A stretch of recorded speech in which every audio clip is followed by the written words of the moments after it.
Vamos estar dedicando esse momento a Deus como sempre fazemos. Então, no seu lugar, curva a sua cabeça, feche seus olhos e esteja orando junto comigo.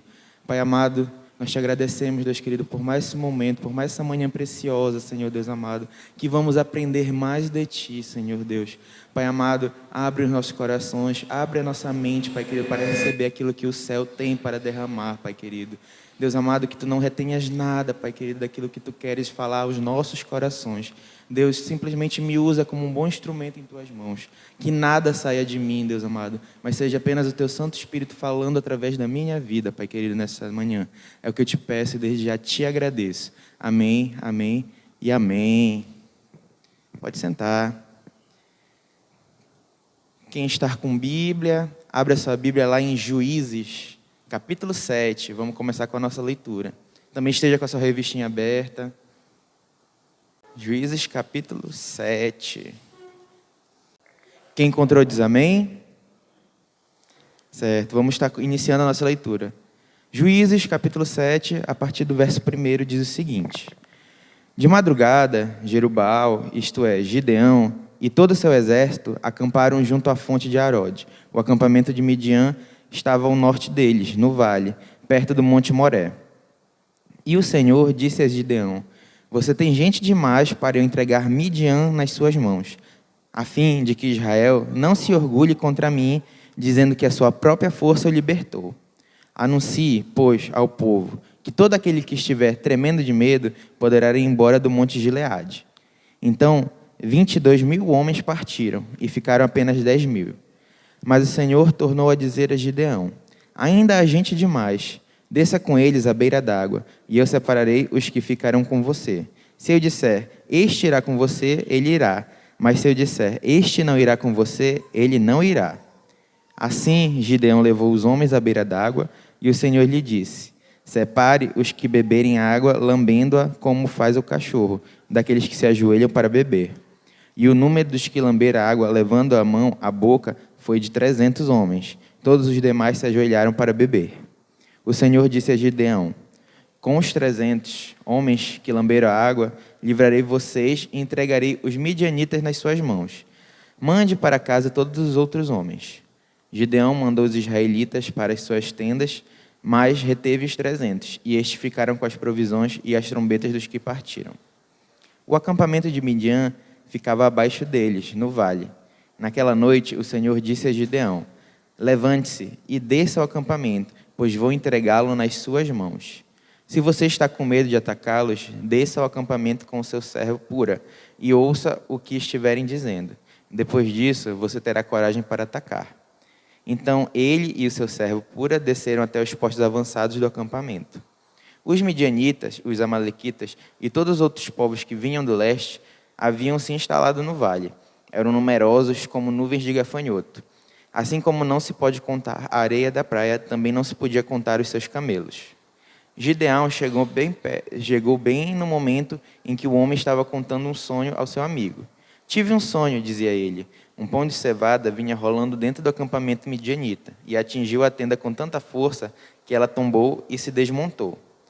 Seu amigo respondeu, não pode ser outra coisa senão a espada de Gideão, filho de Joás, o israelita.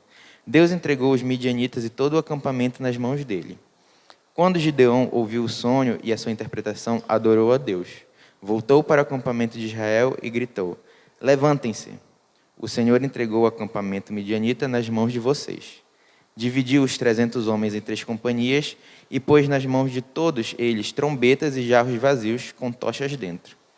E ele lhes disse, observem-me, façam o que eu disser.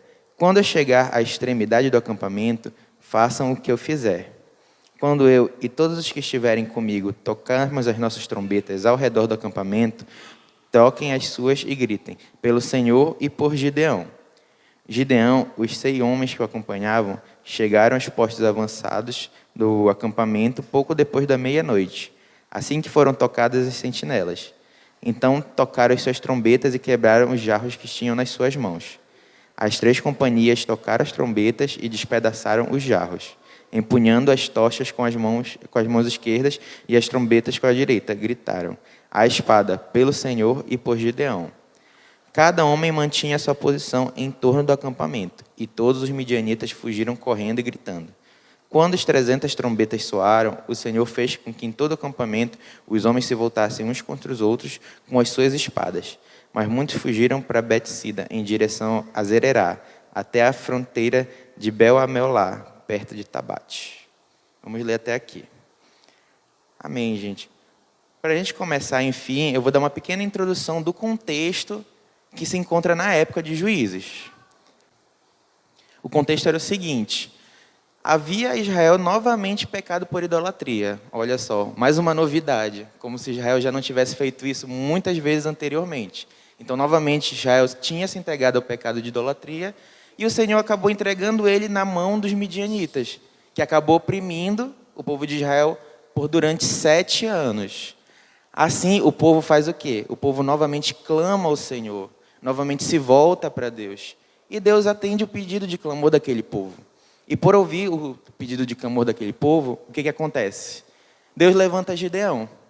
Só que acontece o seguinte: o processo de mudança de Gideão e também de seleção do exército é um processo bem peculiar. E só um adendo também, eu não sei se vocês já souberam nas outras lições, mas Deus levantava esses juízes, que eram como se fossem líderes temporários para um determinado propósito naquele momento.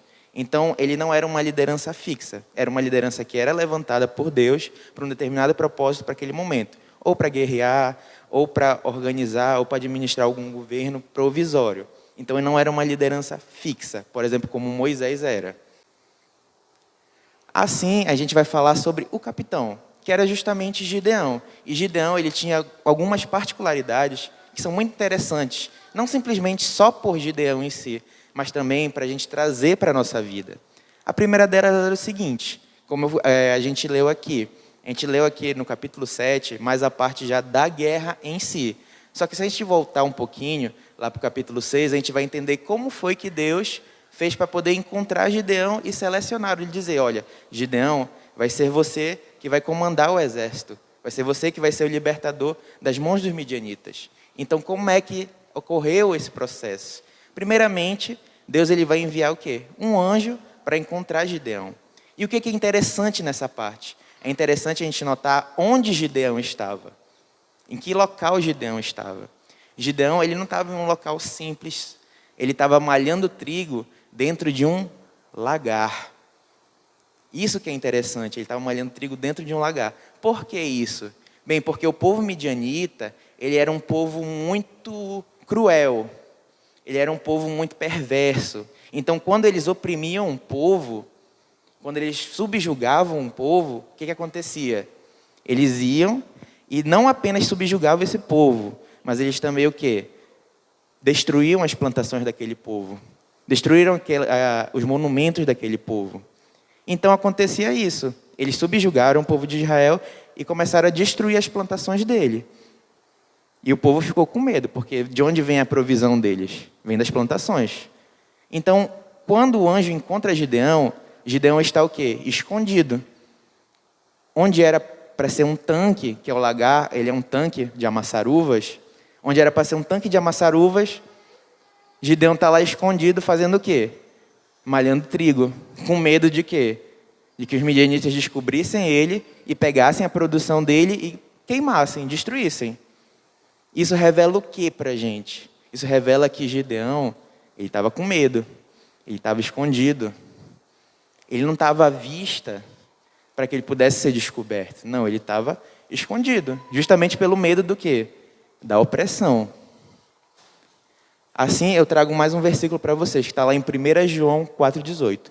No amor não há medo, pelo contrário, o perfeito amor expulsa o medo, porque o medo supõe castigo. Aquele que tem medo não está aperfeiçoado no amor. Então, como a gente leu agora, o verdadeiro amor, ele lança fora todo medo. Gideão, ele não se encontrava nesse amor, por quê? Porque ele estava com medo, ele estava escondido, ele estava sendo oprimido, não só apenas ele, mas todo o povo de Israel. Isso revela o que do caráter de Gideão? Só mostrando aqui o que é o lagar. É um tanque de prensar uvas. E isso revela o que do caráter do capitão, daquele que ia ser selecionado pelo Senhor? Revela que ele o quê? ele era um cara que tinha medo. E trazendo isso para o nosso contexto, isso revela que nós podemos também ser pessoas que têm medo, mesmo no meio cristão. E essas pessoas que têm medo ou que se escondem, elas acabam o quê? Professando a sua fé apenas nos cultos e nas reuniões. E isso é um problema para a nossa geração. Isso é um problema na nossa atualidade. Por quê? Porque as pessoas, elas vivem um cristianismo simplesmente dentro dos locais de culto. E eu afirmo para vocês, é muito fácil ser cristão aqui dentro. É muito fácil se mostrar com uma capa cristã aqui dentro. É muito fácil vir todo domingo para cá de manhã, ou todo domingo para cá à noite. É muito fácil. É muito fácil. Agora, viver o verdadeiro cristianismo, que é quando você sai daqui, por aquela porta, lá fora, aí é um pouquinho mais complicado. Tem pessoas que se comportam que nem Gideão no início, se escondendo, com medo da opressão. Porque o mundo lá fora, ele vai fazer isso com a gente. Ele vai olhar para nós e vai dizer, é tu que segue o Cristo? És tu que fica fazendo essas coisas e segue o Cristo? A gente se comporta de que forma? Se escondendo que nem Gideão. Não acaba o quê? Mostrando a sua verdadeira face, que é a face de Cristo. Com medo de quê? De ser cancelado pelo mundo. Mas uma coisa é muito certa. Se a gente tem medo de ser cancelado pelo mundo, a gente acaba sendo o quê? Cancelado por Deus. Porque o que foi que ele disse? Nem todo aquele que me diz Senhor, Senhor, entrará no reino dos céus. Então eu tenho que me posicionar verdadeiramente como um cristão da porta para fora. É onde eu vou exercer o meu cristianismo. Aqui eu digo o quê? Que eu venho para receber a palavra de Deus. E quando eu saio por aquela porta, eu vou para poder fazer com que as outras pessoas recebam aquilo que eu recebi aqui.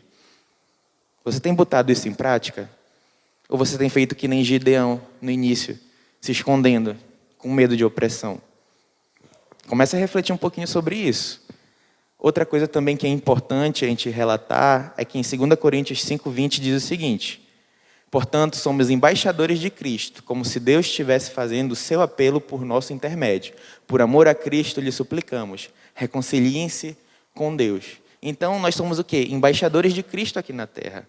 E como representantes de Cristo aqui na Terra, nós temos que exalar a Cristo. Nós temos que demonstrar a Cristo com as nossas atitudes, com o nosso pensar, com o nosso modo de agir. Uma coisa que é muito importante, eu não me lembro quem foi que falou essa frase, mas é uma frase muito bonita. Nós somos a única Bíblia que o não crente irá ler. Então, nós temos que expressar a nossa fé. Não adianta nada a gente sair por aqui e ser igual ao mundo. Fazer o que as outras pessoas fazem. Que diferença vai ter? O que eles vão olhar para nós e vão dizer? Olha, aquela pessoa é diferente. Olha, aquela pessoa realmente segue a Cristo. Então nós temos que demonstrar isso e não se esconder que nem Gideão fez no início. Ou seja, nós temos que ser igreja, não simplesmente só ir à igreja. Citando outro versículo lá de Mateus 5:15-16. E também ninguém acende uma candeia e a coloca debaixo de uma vasilha. Pelo contrário, coloca em um lugar apropriado. Assim ilumina a todos os que estão na casa. Assim brilhe a luz de vocês diante dos homens, para que vejam as suas boas obras e glorifiquem o Pai de vocês que está nos céus. Então, nós temos que ser sal da terra e luz do mundo. Não foi à toa que foi dito isso sobre nós. Então, a luz ela foi feita para o quê? Para brilhar. E para refletir. Refletir o quê? A glória de Deus. Como eu disse para vocês, Gideão, ele estava com medo, por isso que ele estava escondido. E assim eu entro numa outra característica de Gideão, que ele diz o seguinte: quando a gente for ler no capítulo 6, se vocês forem ler no capítulo 6, o anjo chega e anuncia: olha, Gideão, o Senhor te selecionou para ser aquele que vai ser o libertador do povo de Israel. Então, o que Gideão fala para ele? Se Deus estivesse com eles, ou seja, conosco, com o povo de Israel, porque tudo aquilo havia de acontecer. Outra coisa que ele diz: eu sou o menor, eu faço parte do menor clã da tribo de Manassés. E ele se considera o quê? O menor da sua família. Então, essa característica de Gideão é que ele tinha uma autoestima baixa.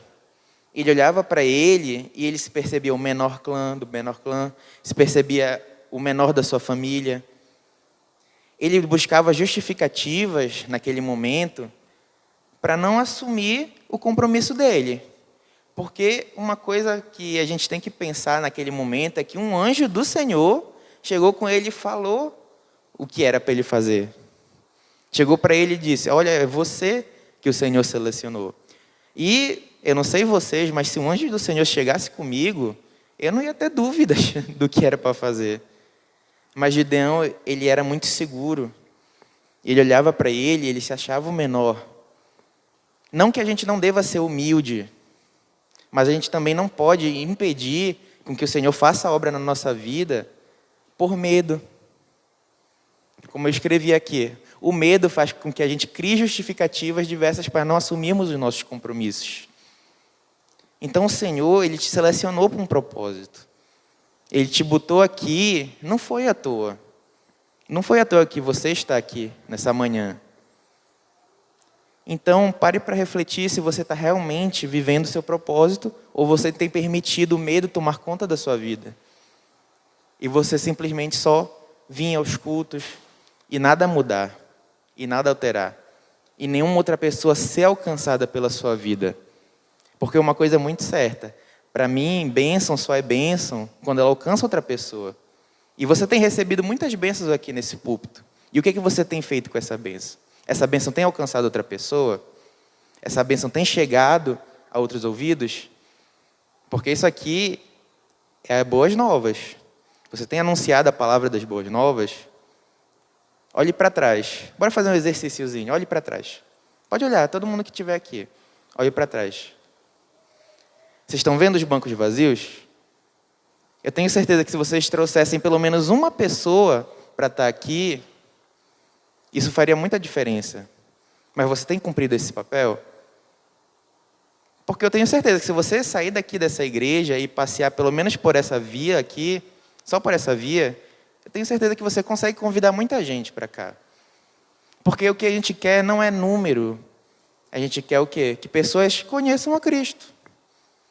A gente quer que pessoas tenham conhecimento da boa nova, que a gente diz que segue.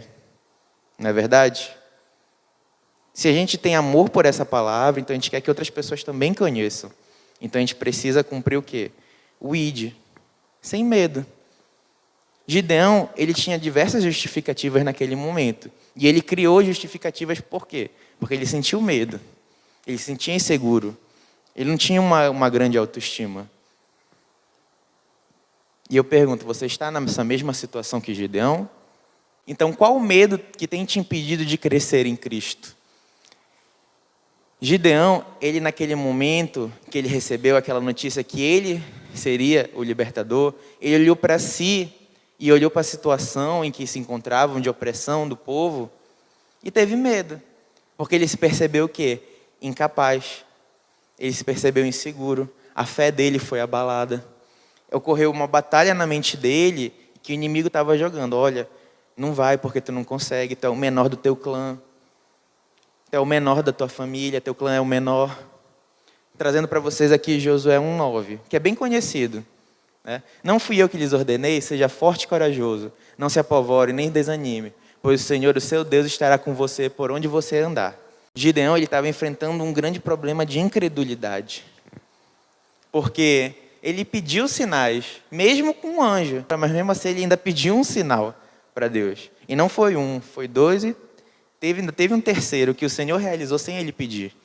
Isso fala para mim que Gideão estava enfrentando uma grande questão de incredulidade, de identidade, no início do chamado dele. Mas o que isso traz para nós? Em Hebreus 11,6 diz o seguinte: sem fé é impossível agradar a Deus, pois quem dele se aproxima precisa crer que ele existe e recompensa aqueles que o buscam. Então a fé dele precisava ser uma fé inabalável. E precisava ser construída naquele momento para que ele fosse de fato e assumisse a responsabilidade dele como o quê? Como libertador do povo de Israel. Assim, o Senhor precisava tratar essa questão da fé dele, que estava abalada naquele momento. Que estava oprimida por causa do povo midianita. Então, eu consigo alencar que o Senhor fala 4 coisas para ele que conseguem fazer o quê? Tratar o interior dele, conseguem fazer o quê? Com que a fé dele seja renovada. E é a mesma coisa que o Senhor quer falar para vocês nessa manhã. Porque se você se encontra nessa situação de Gideão, de medo, de opressão, de querer alcançar outras pessoas, mas não consegue, por se achar incapaz, por não se achar digno, são as mesmas coisas que o Senhor quer falar para você nessa manhã. E o Senhor trata isso em Gideão, falando essas 4 coisas. Ele diz o seguinte, isso tudo lá no capítulo 6 ainda. Você é um poderoso guerreiro. Vá com a força que você tem. Eu que te enviei. Eu estou com você. Quando o Senhor fala, você é um poderoso guerreiro, ele trata aquilo que Gideão sentia com questão de inferioridade. Ah, eu faço parte do menor clã. Ah, eu sou o menor da minha família. Então o Senhor trata na questão quê? Da identidade de Gideão. Ele trata isso na identidade de Gideão porque ele sabe que ele se sentia fraco. Ele sabe que Gideão precisava disso. Então ele diz, você é um poderoso guerreiro. Mesmo para o medroso Gideão, isso com certeza foi uma forma de reativar nele a fé. Foi uma forma de fortificar a fé dele. O Senhor está me falando que eu sou um poderoso guerreiro. E eu estou aqui querendo criar justificativa para não assumir o meu propósito. Então é o que o Senhor também fala para você essa manhã. Você também pode se posicionar como um poderoso guerreiro. Em prol do quê? Do propósito do ID. De alcançar outras vidas. De trazer pessoas para cá para ouvir da palavra do Senhor. E para fazer com que conheçam a Deus. O que o Senhor também falou para Gideão? Vá com a força que você tem. Vocês concordam comigo que Gideão, por pensar isso dele, ele com certeza se considerava o quê? Um cara fraco, não é verdade? Então, quando o Senhor diz, vá com a força que você tem, é como se ele estivesse dizendo, olha, não é com a tua força, não é com a força dos teus braços, não é com a tua capacidade. Sou eu que te capacito. Sou eu que te dou força. Sou eu que estou contigo. Não é qualquer um que está contigo. Sou eu, o próprio Deus. Então, qualquer pessoa que se sentir incapaz com relação ao Evangelho, com relação a viver o seu propósito, com relação a viver o seu chamado, aquilo que Deus tem para a sua vida, tem que tomar como parte isso como Gideão. Vá na força que você tem. Ah, mas eu sou novo no Evangelho, ou eu não tenho tantos anos de caminhada, eu não sei pregar, eu não sei... a minha leitura da Bíblia, eu leio pouco, mas eu não consigo compreender direito. Aí Deus diz, vá com a força que você tem, e no meio da caminhada continue melhorando. É isso que o Senhor quer de você. Ele só quer o quê? Um coração disposto. Ele só quer o quê? Ele só quer um coração em que ele possa encontrar para poder habitar e para poder fazer a obra dele. É só isso que ele quer. Ele não precisa de um coração perfeito. Ele só precisa de um coração disposto e que esteja disposto a abrir a porta. Porque o Senhor, Ele é um gentleman.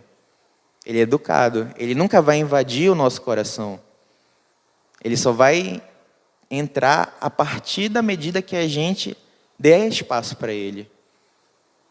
Ele só vai agir na nossa vida à medida que a gente dá espaço para Ele agir. Então, Ele é educado. Ele não vai invadir seu coração. Ele vai bater a porta. Eis que estou à porta e bato. Se você abrir, eu entrarei e cearei com você. E você comigo. Então o Senhor, Ele está batendo a porta do seu coração nessa manhã. Você permite Ele entrar? Você permite Ele fazer a obra? Você permite Ele fazer mudança na sua vida? Isso, com certeza, o que o Senhor falou para Gideão, com certeza virou uma chave na vida dele. E o Senhor também quer falar isso para você nessa manhã. Vá com a força que você tem. O que mais ele falou? Eu estou com você, eu que te enviei. Novamente reforçando que ele estava com Gideão, que independia da capacidade de Gideão, independia daquilo que ele podia fazer com a força do braço dele. Dependia do quê? Dependia simplesmente de Deus e de Gideão obedecer ao chamado. Assim, sendo tratado no seu interior, Gideão pôde o quê? enfim, assumiu seu propósito como capitão daquele exército. Então, Gideão se tornou o quê? Um homem revestido pelo Espírito Santo. Se você ler no capítulo 6, vai estar escrito exatamente assim, que Gideão ele foi revestido pelo Espírito Santo, foi tomado pelo Espírito Santo. E assim ele pôde dar continuidade na obra do Senhor, dar continuidade como capitão daquele exército. Então, ele se tornou um homem disposto. E como primeiro ato, ele destruiu o quê? Ele destruiu o altar de Baal e ali edificou um altar ao Senhor. Parando um pouquinho para olhar para essa situação, que teve esse primeiro impacto já que Gideão fez, a gente tem que olhar para a questão da idolatria. Por que Israel tinha pecado naquele momento, naquela situação? Tinha pecado por causa do quê? Da idolatria.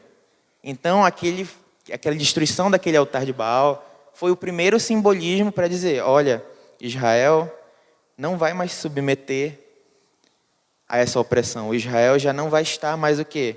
Debaixo do jugo desse falso Deus. Então, era uma forma do Senhor anunciar, olha, eu sou o verdadeiro Deus de Israel. E assim como eu destruí o quê? Esse altar, eu também vou destruir a opressão dos midianitas sobre os israelitas. Assim a gente já entra na questão do exército em si. Porque a questão do exército, já como a gente leu aqui no capítulo 7, é bem peculiar. E eu acho muito interessante. Porque a forma como Deus seleciona esse exército é muito bacana. Porque naquela situação, qualquer general pensaria o quê? Quantidade é melhor. Quantidade vai ser sempre melhor. E era um exército, o povo midianita tinha um exército de 135 mil. E Gideão reuniu assim o máximo que ele podia. E ele ainda conseguiu, naquela hora, os 32 mil pessoas dispostas a guerrear. Só que Deus olhou para aquilo e falou, se eu der a vitória para eles, eles vão pensar que a vitória vai ser por causa da mão deles. Vai ser por causa da força dos braços deles. Então o que eu vou fazer? Eu vou fazer uma seleção, vou fazer uma peneira. Vão ficar só aqueles que forem selecionados mesmo para essa missão, para que ninguém se glorie por causa da vitória que Deus deu ao povo de Israel. Então, qual foi a primeira peneira? Deus falou, olha, Gideão, fala para o povo, todo aquele que tiver medo de perder sua vida, tiver medo de perder sua família, ou perder sua casa, que saia, que volte para sua tenda. E dos 32 mil, ficaram o quê? 10 mil. Já deu uma baixada no exército. Ainda é uma boa quantidade. Só que aí o Senhor olhou para aquilo e pensou. Ele falou o seguinte. Ainda tem muita gente. Ainda vão achar que vai ser o Senhor, que vai ser o próprio povo de Israel que conseguiu se libertar com as suas próprias forças da própria mão. Então vou fazer mais uma peneira. Vou fazer mais uma seleção. E dessa vez ele falou o seguinte. Gideão, leva eles para a beira de um riacho e observa eles, a forma como eles tomam água. Observa quem vai tomar a água diretamente do rio, com a boca direta no rio, ou aqueles que vão se agachar, vão pegar a água com a mão e vão levar até a boca. Observa isso. De todo aquele exército de 10 mil pessoas, apenas 300 pessoas se agacharam, pegaram a água com a mão e levaram à boca. E o Senhor disse, são esses 300 que eu vou selecionar. São esses 300 que vão fazer parte do exército. Que eu usarei o quê? Gideão como comandante para poder libertar da opressão do povo midianita. Aí você pode me perguntar, mas por quê? Por que Deus utilizou isso? Bem, diversos teólogos entram em um certo consenso com relação a isso. Eles falam o seguinte, eles falam que essa seleção com relação a beber água significa que a pessoa que se agachava para pegar a água com a mão e levar até a boca, ela era uma pessoa o quê? Mais prudente. Porque você concorda comigo que aquela pessoa que se agacha totalmente, bebe a água como se fosse um cachorro, ela não percebe o quê? O que acontece ao seu redor. Ela perde o quê? A sua prudência. E no meio da guerra isso pode ser fatal. Porque vindo um ataque inimigo, aquela pessoa pode morrer. E acaba sendo o quê? Uma baixa para o seu exército. Então aquelas pessoas, aqueles 300 pessoas que se agacharam, pegaram água com a mão e levaram até a boca, elas eram mais prudentes por quê? Porque elas não perdiam o contato visual com o que acontecia no meio do campo. Então no campo de batalha isso acaba sendo o quê? Definidor. Mas aí você pode me perguntar novamente, mas Bruno, eu já li a história de Gideão. Eu sei que eles acabaram entrando em pouco confronto com o povo midianita. Praticamente o povo midianita que se degladiou sozinho e se matou. Aí você pode me perguntar, foi realmente necessário isso? Aí eu digo para você, nesse momento, o que Deus queria demonstrar para a gente? Deus queria demonstrar que Ele trabalha com pessoas que são prudentes. Eu tenho certeza aqui que todo mundo já leu a parábola das virgens prudentes e das virgens nércias, não é verdade? Aquelas virgens prudentes, elas levaram o quê? Um óleo extra. Então elas permaneceram com as lamparinas acesas. E elas puderam ir o quê? De encontro com o noivo para o casamento. As outras virgens nécias que se esqueceram, ficaram com as lamparinas apagadas e se perderam no meio da noite. Então aqui, novamente, o Senhor está falando para a gente, olha, seja prudente. Porque você concorda comigo que a gente também enfrenta guerras, não é verdade? Cada um aqui enfrenta a sua guerra diariamente. Cada um aqui tem as suas batalhas. Cada um tem aqui as suas batalhas, seja diárias, seja no seu local de trabalho, seja dentro da sua própria mente. Enfim, há diversos campos de batalha que nós estamos dispostos a guerrear. E o Senhor está nos ensinando aqui que somente aquelas pessoas que são prudentes, que são preparadas, elas permanecem o quê? Com a vitória em suas mãos. Então, você tem sido essa pessoa que tem que se preparado? Você tem sido essa pessoa que é prudente? E como é que eu posso ser prudente, Bruno?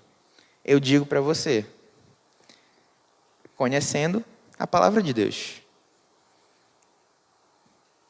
Se preparando. Estando o quê? Preparado para aquela batalha ou naquela ocasião específica. O Senhor, Ele trabalha muito com essa questão em nós, para sermos mais prudentes, para sermos mais preparados, para a gente não se desesperar no meio do campo de batalha.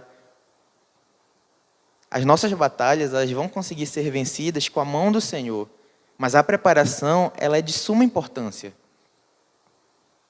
A preparação, ela vai ser essencial para chegar e vencer as nossas batalhas, principalmente as nossas batalhas na mente, que é onde ocorrem as nossas principais batalhas. E você tem se preparado? Você tem debruçado nessa palavra diariamente? Você tem conhecido mais de Deus? Você tem buscado mais a Deus no seu diário, no seu dia a dia? Quando você não está fazendo, quando ninguém está lhe olhando, você tem buscado a Deus? Ou você simplesmente só tem buscado a Deus aqui? Ou simplesmente você só tem buscado a Deus quando você está no meio que a gente considera um meio cristão? Porque uma coisa é fato. Como eu falei, é muito fácil ser cristão aqui dentro. Mas quando você está na sua casa, sem nada para fazer, vou assistir um filme, sendo que você já assistiu 300 filmes. Aí você se esquece do quê?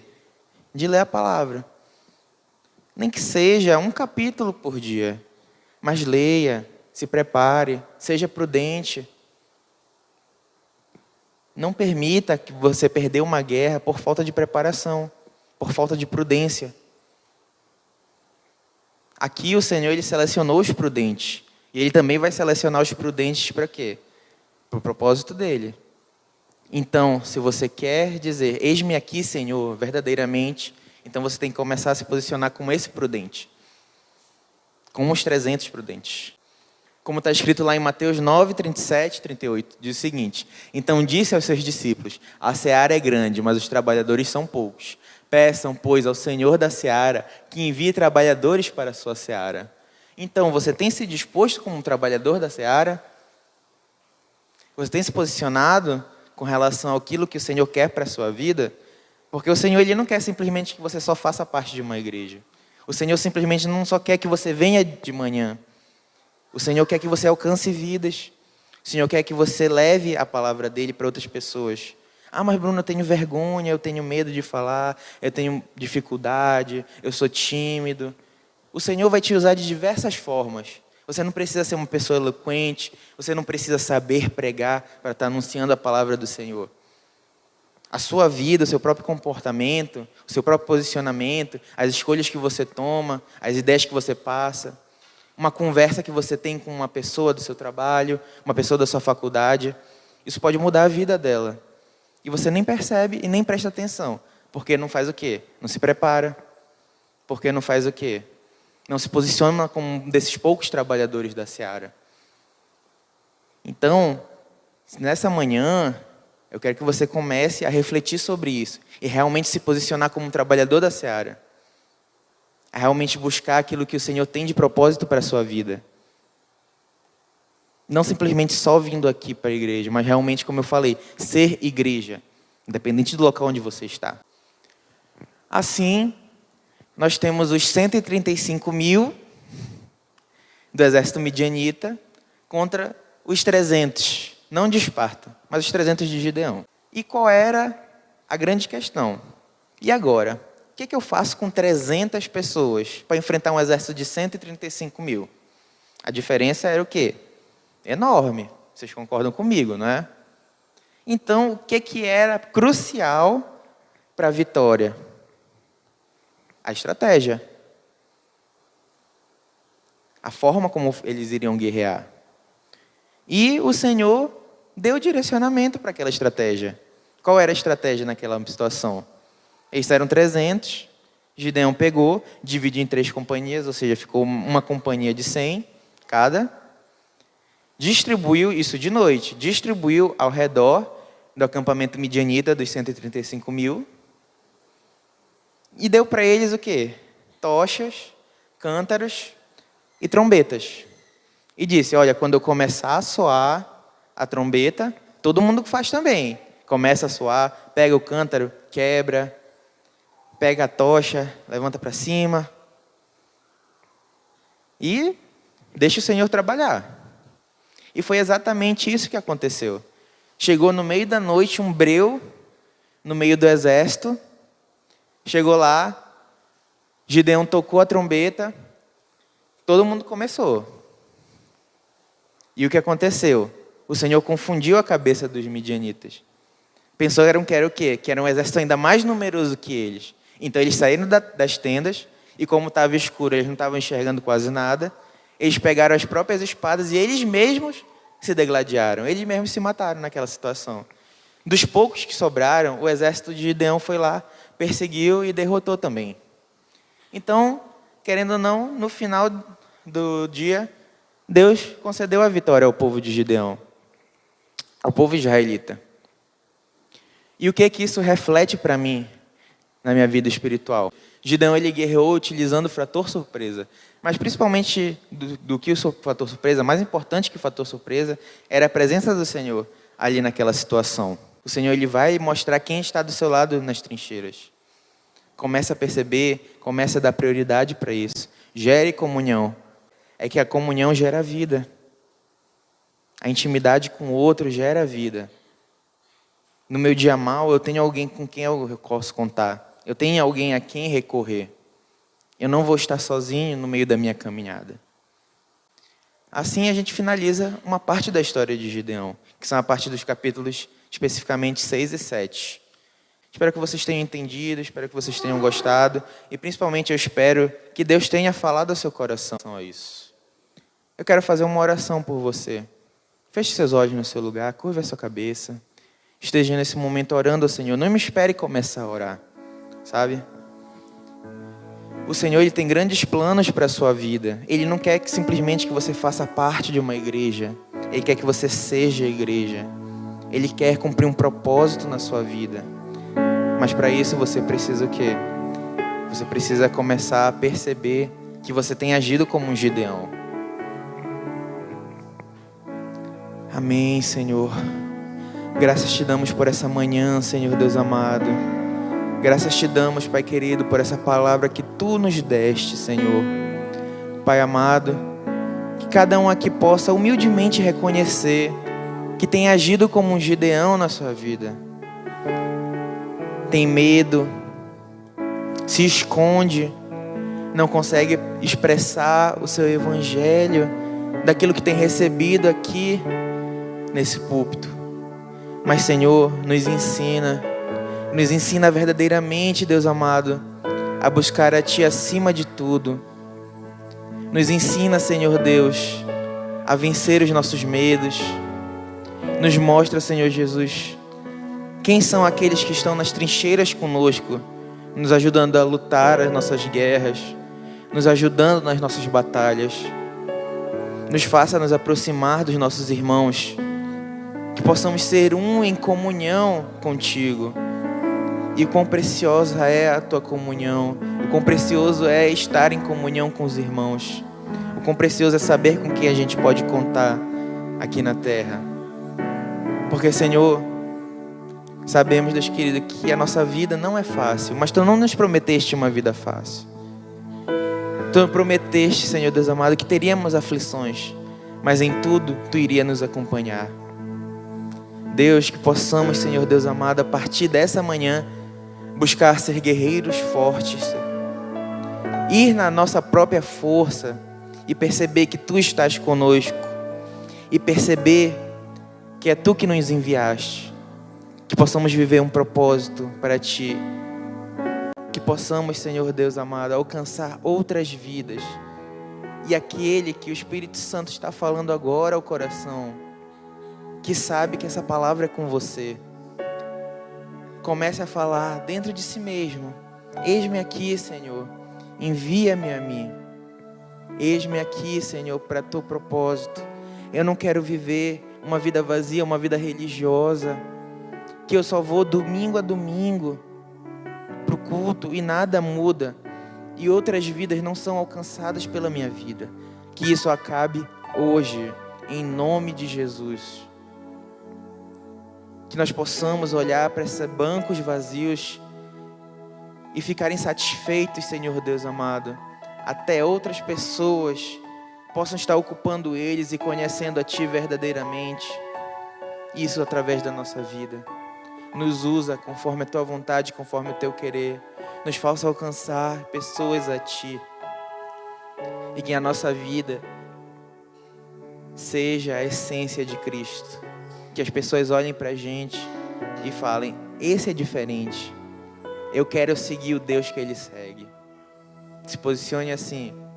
E eu tenho certeza que o Senhor vai estar contigo em cada batalha.